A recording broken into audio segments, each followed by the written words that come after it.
السلام علیکم ملګرو. پاکستان او د نیوزیلند چې کوم T20 سیریز روانو، نیوزیلند ټور او پاکستان دغه سیریز وشو، ډېر یو بهترین سیریز شو. دوه ټیمونو پکې ښه کمبیک وکړو، دوه ټیمونو پکې ښه کارکردګي، ښه پرفارم شو کو.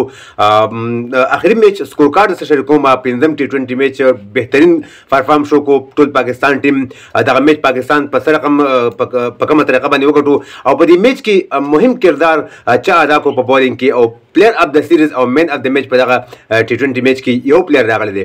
ټول معلومات سره شریکوم، ویډیو خپل هم وګورئ او مخکې ملګرو سره ضرور شریک کړئ. راځو ملګرو دغه اخري T20 میچ طرف ته.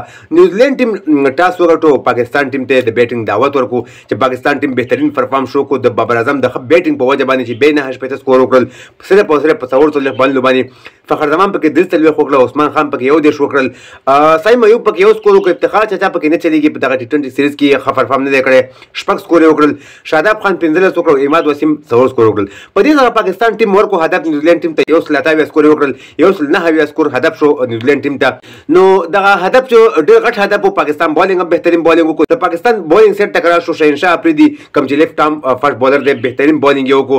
څلور اوور کې صرف او صرف 10 سکور وکړل، 4 وکټې د خپل ټیم لپاره واغست، کې مهم رول ادا کړ په دغه بولینګ کې، په دغه میچ ګټلو کې. اسامه امیر پکې به په 4 کې یو شروع کړی دي، 2 وکټې هغه شاداب خان او اماد وسیم پکې یو وکټ هغه ده. نو بهترین پرفارم شو کو. پاکستان ټیم دغه میچ په 9 رنونو سره وګټو، نیوزیلند ټول ټیم په 109 سکور باندې اوټ شو.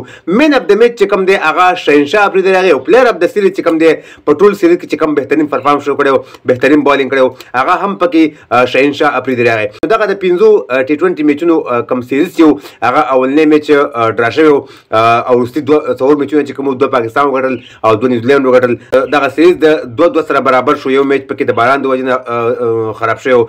نو بهترین پرفارم شو کو په دغه اخري T20 میچ کې چې نیوزیلند دا میچ ګټلې وای، نیوزیلند به مکمل سیریز ګټلې وای، خو پاکستان ټیم کمبیک وکړ په دغه سیریز کې د بابر اعظم په خپ د بیټینګ په وجه باندې او د شهنشاه افریدي د خپ بولینګ په وجه باندې پاکستان ټیم دغه میچ په 9 رنونو سره وګټو. په دې سره دغه سیریز اختتام ته ورسېدو.